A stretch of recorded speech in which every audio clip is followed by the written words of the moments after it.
ओम शांति। आज है 24 अगस्त 2023। आज है सत गुरुवार।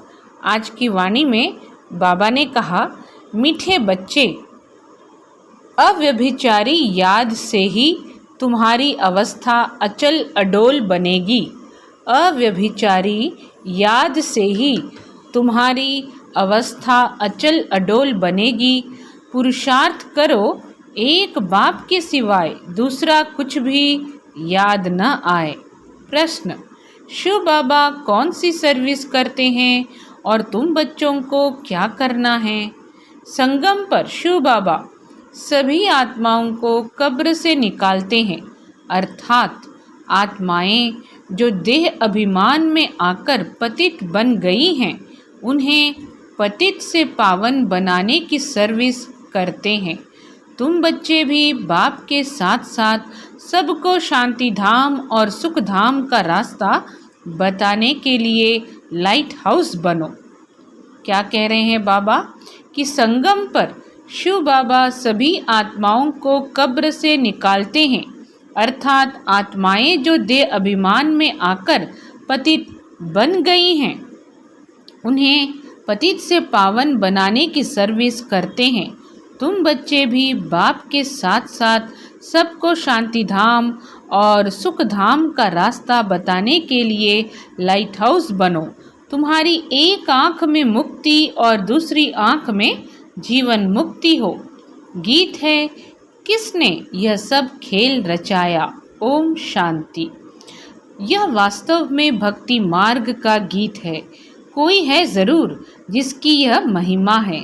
बच्चे अच्छी रीति समझ सकते हैं कि यह बाप ही है जो सब कुछ करते हैं, करन करावनहार हैं। सिख लोग बहुत महिमा गाते हैं क्योंकि नया धर्म है और यह है बहुत पुराना धर्म। गाते हैं एक ओंकार निराकार। ओम का अर्थ भी बाबा ने बहुत अच्छी रीति समझाया है। ओम का अर्थ भी बाबा ने बहुत अच्छी रीति समझाया है। वह तो बहुत लंबा चौड़ा अर्थ कर देते हैं। मैं कहता हूँ मैं परमधाम में रहने वाला हूँ।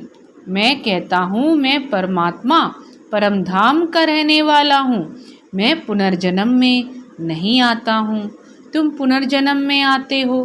बाप बच्चों को बैठ परिचय देते हैं। मैं बच्चों के सामने ही प्रत्यक्ष हूँ। उन्हों को समझाया है, मैं हूँ परमपिता परमात्मा जिसको तुम आत्माएं भक्ति मार्ग में याद करती हो। मैं हूँ परमपिता परमात्मा जिसको तुम आत्माएं भक्ति मार्ग में याद करती हो। ओ गॉड फादर, उनकी महिमा भी है। पतित पावन रहम दिल लिबरेटर, उनको गाइड भी कहते हैं। ये है पांडव सेना। पंडा मुक्ति जीवन मुक्ति की राह बताता है। गाते भी है ना, नैया मेरी पार लगाओ। बरोबर परमात्मा को खिवैया भी कहते हैं, बागवान भी कहते हैं। कहते हैं तुम कितने मस्त थे, सत्युग त्रेता में बेपरवाह बादशाह थे। कितने वैभव थे, श्रीनाथ द्वारे में कितने वैभव खिलाते हैं। पक्की रसोई बनाते हैं, जगन्नाथ के मंदिर में दाल चावल बनाते हैं। वहाँ काले चित्र दिखाते हैं। अभी तुम सब काले हो। श्रीनाथ द्वारे में बहुत फर्स्ट क्लास चीज़ें बनती हैं। फिर जो श्रीनाथ को भोग लगाते हैं वह पुजारियों को मिलता है। वह फिर दुकान में बेचते हैं, उससे शरीर निर्वाह होता है। तुम बच्चे तो स्वर्ग के मालिक बनते हो। वहाँ जो वैभव तुम खाते हो वह दास दासियाँ भी खाते हैं। 36 प्रकार के वैभव बनते हैं। इतने तो खा नहीं सकेंगे तो फिर दास दासियाँ खाते हैं। परंतु इसमें ही खुश नहीं होना है। राजधानी तो सारी बननी है। तुम वहाँ बहुत मौज में रहेंगे। वर्ल्ड ऑलमाइटी अथॉरिटी का स्थापन किया हुआ स्वर्ग का राज्य भाग्य तुम बच्चों को मिलता है। हम बच्चों को क्या मिलता है? थोड़ा सा हम ध्यान से इस बात को समझें। वर्ल्ड ऑलमाइटी अथॉरिटी का स्थापन किया हुआ स्वर्ग का राज्य भाग्य तुम बच्चों को मिलता है। कहते हैं ज्ञान, भक्ति और वैराग्य। अब वैराग्य दो प्रकार का होता है।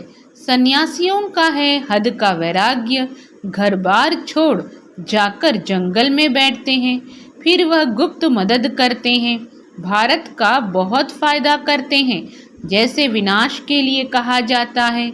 इनसे स्वर्ग के गेट खुलते हैं, वैसे यह भी पवित्रता की मदद करते हैं, इसलिए ड्रामा में उन्हों की महिमा है। बाप कहते हैं यह ज्ञान प्रायः लोप हो जाता है, तो उनका है हद का वैराग्य, तुम्हारा है बेहद का। तुम्हें बेहद का बाप वैराग्य दिलाते हैं। गृहस्थ व्यवहार में रहते सिर्फ बुद्धि से भूलना है। गृहस्थ व्यवहार में रहते क्या करना है? हमें बुद्धि से क्या भूलना है? इस लौकिक दुनिया के संबंध संपर्कों को याद करते हुए भी जैसे कि उन्हें भूल जाना है। गृहस्थ व्यवहार में रहते सिर्फ बुद्धि से भूलना है। यह तो पुराना शरीर है, अब 84 जन्म पूरे हुए। इस पॉइंट को आइए अच्छी रीति दोबारा से सुने। तो उनका है हद का वैराग्य, सन्यासियों का हद का वैराग्य है, तुम्हारा है बेहद का। तुम्हें बेहद का बाप वैराग्य दिलाते हैं। गृहस्थ व्यवहार में रहते सिर्फ बुद्धि से भूलना है। यह तो पुराना शरीर है, अब 84 जन्म पूरे हुए। देह सहित देह के सब धर्मों संबंधों को भूलना है। देह सहित देह के सब धर्मों सर्व संबंधों को भूलना है। किसे भूलना है? देह सहित देह के सब धर्मों सर्व धर्मों को और सर्व संबंधों को भूलना है। अपने को देही समझना है। आज की सतगुरुवार की वाणी में बाबा क्या क्या भूलने के लिए कह रहे हैं? बाबा कह रहे हैं देह सहित देह के सब धर्मों सर्व संबंधों को भूलना है, अपने को देही समझना है। वह तो कह देते कि आत्मा निर्लेप है, कुछ भी खाओ पियो लेप छेप नहीं लगता। अनेक मत मतांतर हैं, कैसी रस्म रिवाज है, जिसने जो मत चलाई चल पड़ती है। जैसे यहाँ कोई आदिदेव को महावीर कहते हैं, महावीर फिर हनुमान को भी कहते हैं। आदिदेव को महावीर कहते हैं, महावीर फिर हनुमान को भी कहते हैं। वास्तव में तुम सब महावीर महावीरनियाँ हो, जो माया पर जीत पाते हो, श्रीमत पर पुरुषार्थ करते हो।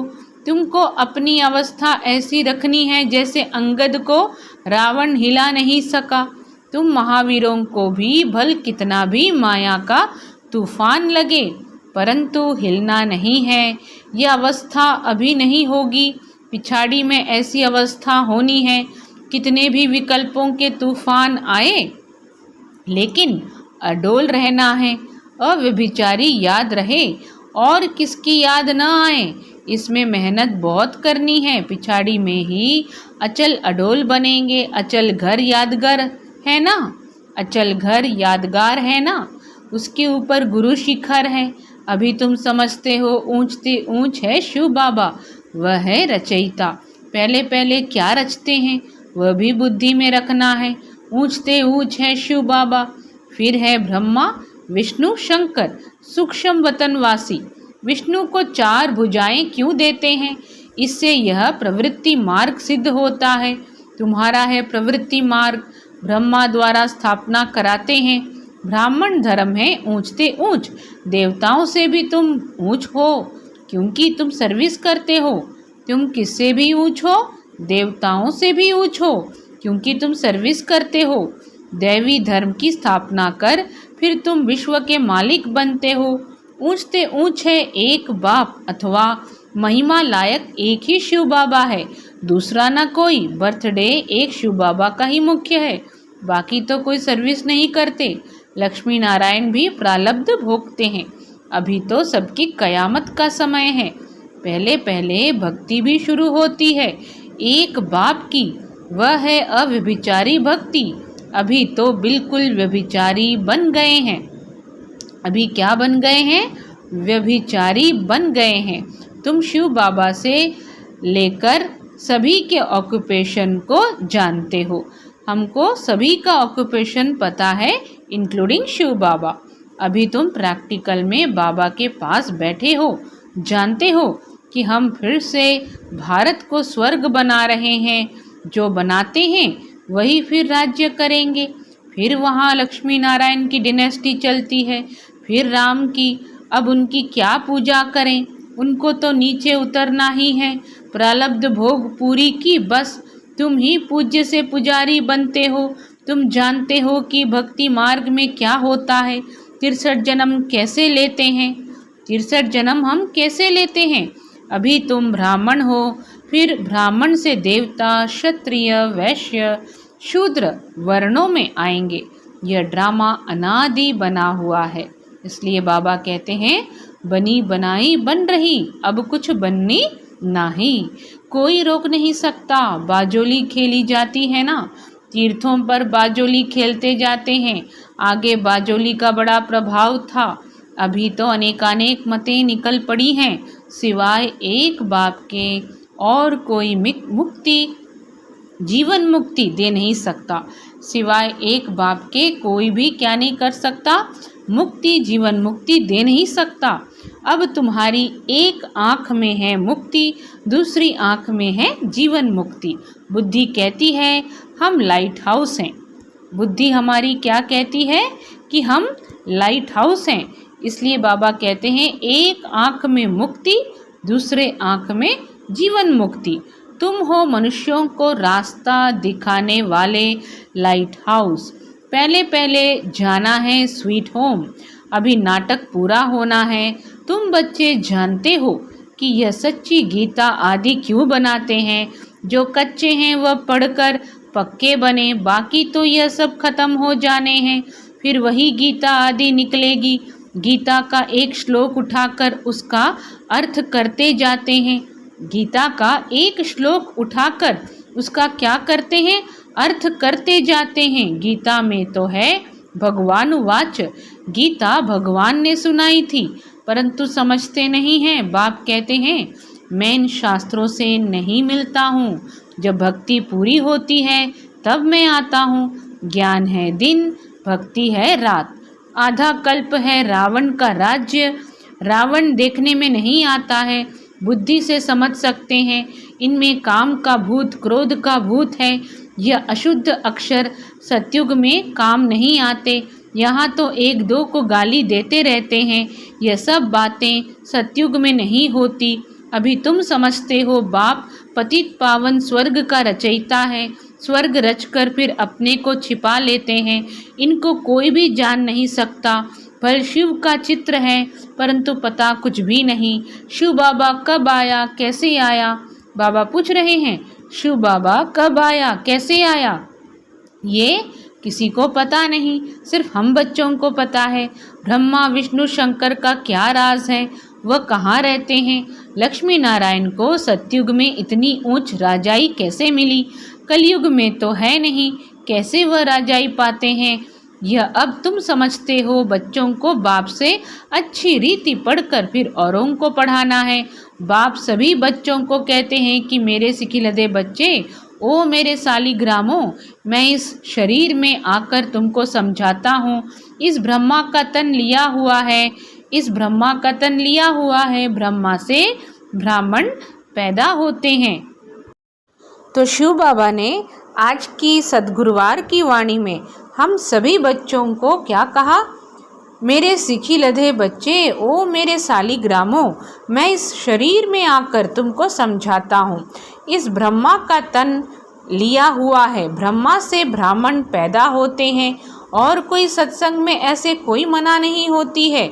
यहाँ मना करते हैं, विष पर ही झगड़े होते हैं, जिसके लिए ही बाप कहते हैं यह विष आदि मध्य अंत दुख देते हैं। यह विष क्या करते हैं, आदि मध्य अंत दुख देते हैं। यह है नंबर 1 दुश्मन। इस काम महाशत्रु को जीतो, जिसने तुमको आदि मध्य अंत दुख दिया है। क्या किया है, दुख दिया है। इसलिए कहते हैं पतित पावन आओ। जानते हैं हम पतित हैं, तब तो आकर पावन के आगे माथा टेकते हैं। पवित्रता की कशिश होती है, इसलिए उन्हों का मर्तबा रखते हैं। वह भी समझते हैं हमारे जैसा उच्च भारत में कोई है नहीं। उन्हों को भी तुम शक्तियों ने बाण मारे हैं, उन्हों को भी तुम शक्तियों ने बाण मारे हैं। अगर स्थूल बाणों की बात होती है तो ऐसे थोड़े ही कहते कि परमपिता ने बाण मरवाए। अगर स्थूल बाणों की बात होती तो ऐसे थोड़ी कहते कि परमपिता ने बाण मरवाए। यह तो है ज्ञान के बाण। तुम हो ब्रह्मा कुमारियाँ। वह फिर ब्रह्म कुमारियाँ कह देते हैं, कहते हैं ब्रह्म ही भगवान है। बाप कहते हैं यह तुम्हारा भ्रम है। वह फिर ब्रह्म कुमारियाँ कह देते हैं, कहते हैं ब्रह्म ही भगवान है। बाप कहते हैं यह तुम्हारा भ्रम है। अब तुम्हारे पास सन्यासी लोग भी बहुत आते हैं। बड़े बड़े आदमी सन्यासियों के पास जाते हैं, बोलते हैं महात्मा जी चलिए हम आपको भोजन खिलाएं। बहुत उन्हों की खातिरी करते हैं। पवित्रता की निशानी है ना। आजकल तो कई डाकू भी सन्यासी का वेश धारण कर लेते हैं। तो क्या कहा बाबा ने कि आजकल तो कई डाकू भी सन्यासी का वेश धारण कर लेते हैं। तो बाबा बहुत मज़ेदार बातें आज की मुरली में कर रहे हैं। तुम तो बिल्कुल साफ हो और तुम हो भी राज ऋषि। अभी तुम ऊपर से नीचे तक समझ गए हो, जानते हो। हम सो देवता लक्ष्मी नारायण बन प्रारब्ध भोगते हैं। आधा कल्प बाद फिर जब और धर्म आते हैं तब लड़ाइयाँ आदि लगती हैं। यह भी सब ड्रामा में है। तुम मूल वतन, सूक्ष्म वतन, स्थूल वतन, सृष्टि के आदि मध्य अंत को जानकर नॉलेजफुल बन गए हो। तुम क्या बन गए हो? मूल वतन, सूक्ष्म वतन, स्थूल वतन, सृष्टि के आदि मध्य अंत को जानकर नॉलेजफुल बन गए हो। चक्र को भी जान लिया है। चक्रवर्ती राजा बनने लिए। भारत में डबल सिरताज राजा रानी ये लक्ष्मी नारायण ही थे। सिंगल ताज वाले उन्हों को नमन करते हैं। सिंगल ताज वाले उन्हों को क्या करते हैं? नमन करते हैं। पवित्रता की ताकत थी। सतयुग में वॉइसलेस संपूर्ण निर्विकारी थे। गाते भी हैं सर्वगुण संपन्न, 16 कला संपूर्ण, संपूर्ण निर्विकारी, मर्यादा पुरुषोत्तम। यह क्यों गाते हैं? खुद पुजारी विकारी हैं। भारत पर ही सारा खेल है। डबल सिरताज और सिंगल सिरताज, अभी तो 9 ताज। तुम सारे सृष्टि चक्र को समझ गए हो। क्रिएटर, डायरेक्टर, मुख्य एक्टर कौन है तुम अभी जानते हो। क्रिएटर, डायरेक्टर, मुख्य एक्टर कौन है तुम अभी जानते हो। फिर तुम देवता बन जाएंगे। माया की जो कीचड़ लगी है वह धोई जाती है। बाप कहते हैं मैं धोबी भी हूँ, बड़े ते बड़ा सुनार भी हूँ। तुम्हारे जेवर को अभी भट्टी में डालते हैं। तुम सच्चा जेवर बन जाएंगे। बाप बैरिस्टर भी है। तुमको 5 विकारों की जेल से छुड़ाते हैं। क्या कहा बाबा ने? बाप कहते हैं मैं धोबी भी हूँ, बड़े ते बड़ा सुनार भी हूँ।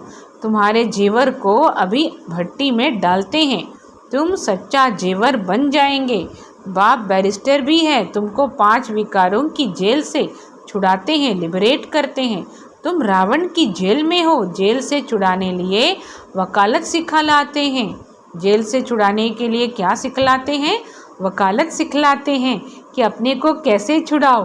बाप कहते हैं मैं अपना कार्य कर तुमको राज्य भाग्य दे, फिर मैं गुम हो जाऊंगा। तुम सुखी बन जाएंगे। तुम राजधानी ले लेंगे, फिर मैं वानप्रस्थ में बैठ जाऊंगा। यानी जब हम राजधानी में चले जाएंगे तो बाबा परम धाम, जिसे वानप्रस्थ भी कहा जाता है, वहाँ चुपचाप बैठ जाएंगे। अच्छा, सबसे भाग्यशाली कौन? बाबा पूछ रहे हैं सबसे भाग्यशाली कौन है। बाबा कहते हैं कि कन्याएं भाग्यशाली हैं। बाबा कहते मैं तो अपना फ़र्ज़ पालन करता हूँ। तुम पतित दुखी हो, पुकारते हो, तो बाप का फ़र्ज़ है बच्चों को मुक्ति, जीवन मुक्ति देना। ऐसा मुक्तिदाता और कोई नहीं। बाकी टाइटल वह लोग बहुत रखवाते हैं, परंतु है बिल्कुल रॉन्ग। यानी बाहर महात्माएँ, सन्यासी क्या करते हैं? बहुत सारे अपने ऊपर क्या कर लेते हैं? टाइटल रखवा लेते हैं। मनुष्यों की बिल्कुल ही विनाशकाले विपरीत बुद्धि है। तुम बच्चे बाबा बाबा कहते रहते हो। मनुष्य थोड़े ही इस राज को समझेंगे। वह समझेंगे शायद इस बाबा को याद करते हैं। तुम बच्चे जानते हो कि अनेक बार बाबा ने हमको स्वर्ग का मालिक बनाया है। यह है ईश्वरीय जन्म। बाप कहते हैं सिर्फ एक मुझे याद करो, इसमें ही मेहनत है। अच्छा, मीठे मीठे सिखी लदे बच्चों प्रति माता पिता बाप दादा का याद प्यार और गुड मॉर्निंग। रूहानी बाप की रूहानी बच्चों को नमस्ते। हम रूहानी बच्चों की रूहानी माता पिता बाप दादा को याद प्यार गुड मॉर्निंग और नमस्ते। आज की धारणा के लिए मुख्य सार पहली पॉइंट है, बाबा कहते हैं कि बाबा से अच्छी रीति पढ़कर औरों को पढ़ाना है। बाप से अच्छी रीति पढ़कर औरों को पढ़ाना है। लाइट हाउस बन सबको मुक्ति जीवन मुक्ति की राह दिखानी है। एक बाप की अव्यभिचारी याद से अपनी अवस्था एक रस अचल अडोल बनानी है। महावीर बनना है, वरदान है। अलौकिक रीति की लेन देन द्वारा सदा विशेषता संपन्न बनने वाले फ्राक दिल भव। अलौकिक रीति की लेन देन द्वारा सदा विशेषता संपन्न बनने वाले फ्राक दिल भव। जैसे किसी मेले में जाते हो तो पैसा देते और कोई चीज़ लेते हो, लेने से पहले देना होता है। तो इस रूहानी मेले में भी बाप से अथवा एक दो से कुछ न कुछ लेते हो, अर्थात स्वयं में धारण करते हो। जब कोई गुण अथवा विशेषता धारण करेंगे तो साधारणता स्वतः खत्म हो जाएगी। गुण को धारण करने से कमजोरी स्वतः समाप्त हो जाएगी। तो यही देना हो जाता है। हर सेकंड ऐसी लेन देन करने में फ्राक दिल बनो। हर सेकंड ऐसी लेन देन करने में क्या बनो? फ्राक दिल बनो, तो विशेषताओं से संपन्न बन जाएंगे। यानी गुण को धारण करने से कमजोरी स्वतः समाप्त हो जाती है और साधारणता भी क्या हो जाती है? खत्म हो जाती है। तो यही देना हो जाता है। हर सेकंड ऐसी लेन देन करने में फ्राक दिल बनो तो विशेषताओं से संपन्न बन जाएंगे। स्लोगन है, अपनी विशेषताओं का प्रयोग करो तो हर कदम में प्रगति का अनुभव करेंगे। अच्छा, सभी को ओम शांति।